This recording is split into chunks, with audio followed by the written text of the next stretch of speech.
and then turns around where you can see the taillights, and he reverses back into where he parks. The suspect then proceeds on foot and approaches the corner of the building. As you've seen before, and as you've probably heard, and certainly as we're showing today, he attempted to mask his identity by wearing black attire, concealing his face, and wearing gloves. The suspect then began shooting the surveillance cameras with what appeared to be a rifle. You can see an image here of the suspect pointing the rifle towards a camera. At least 2 surveillance cameras were damaged by gunfire. And then upon shooting the cameras, the suspect proceeded to the front doors of the Tesla, and he began spray painting the words "resist" across the doors.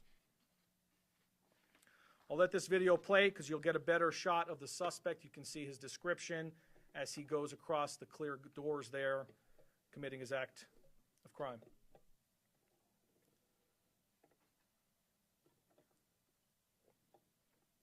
Once he finishes spray painting the words "resist" on the doors, he then approaches multiple Tesla vehicles that were parked in the front of the center.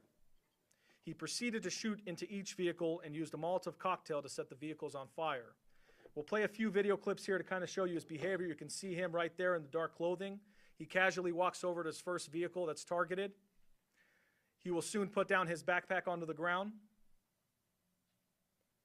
And then he transitions to the firearm. And you'll see him shoot into the vehicle. Once he shoots into the vehicle, he ends up going back from the vehicle to the bag and then back to the car, presumably picking up his item that he used to be able to firebomb the vehicle. We believe that was a Molotov cocktail.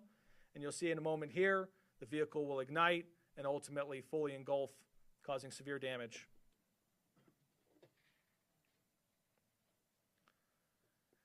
The suspect then continues on to a second vehicle, and you can see here he's on to the second target.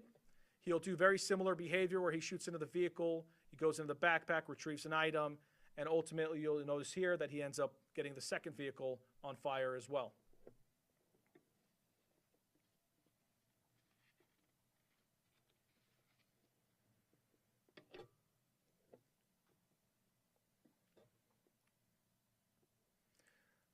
From there, he then proceeds to his third vehicle, repeats the same type of activity. One of the incendiary devices he was not able to ignite, which is one of the devices that we were able to recover.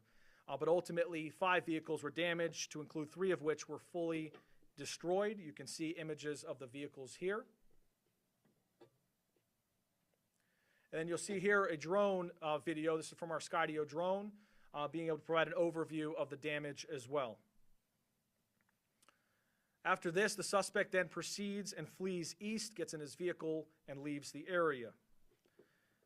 As I mentioned earlier, this case has been worked around the clock, and Sheriff McMahill and Special Agent in Charge Spencer Evans have made it a top priority for our organization and put a tremendous amount of workforce behind it to make sure that this was dealt with in a quick manner.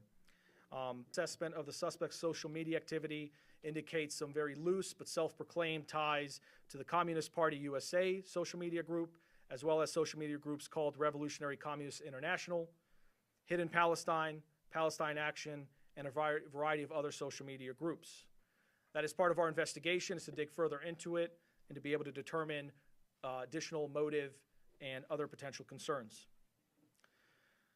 At this point in time, the suspect was placed immediately on 24/7 surveillance by our specialized units to ensure public safety and preserve evidence. Additional evidence was collected as we continued our investigation, and the suspect was ultimately arrested yesterday evening. A search warrant was then obtained and served by the LVMPD SWAT team, which is by far one of the best, if not the best, SWAT teams in the country. They were able to do that safely and quickly. And as a part of their operation, we were able to conduct searches of 2 vehicles linked to the suspect's apartment, and we were also able to collect a buccal swab for DNA to be able to compare that to the DNA that we recovered from the scene. Our searches revealed numerous items of interest, to include multiple rifles, a shotgun, a handgun, and miscellaneous gun parts.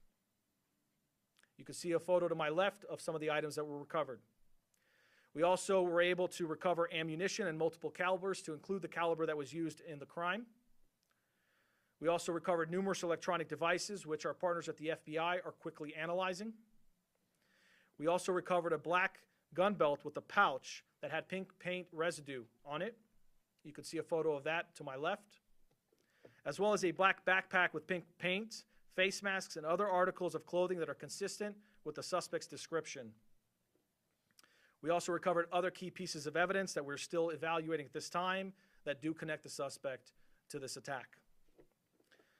Finally, I will also say about the search warrants, we were able to do a buccal swab. We were able to, our lab did an amazing job quickly collecting that evidence and analyzing it. They worked through the night, nonstop, late hours, because they know how important this case is to our community. And ultimately, that DNA that was collected from our subject does match. It was a positive identification to the DNA that we collected on scene.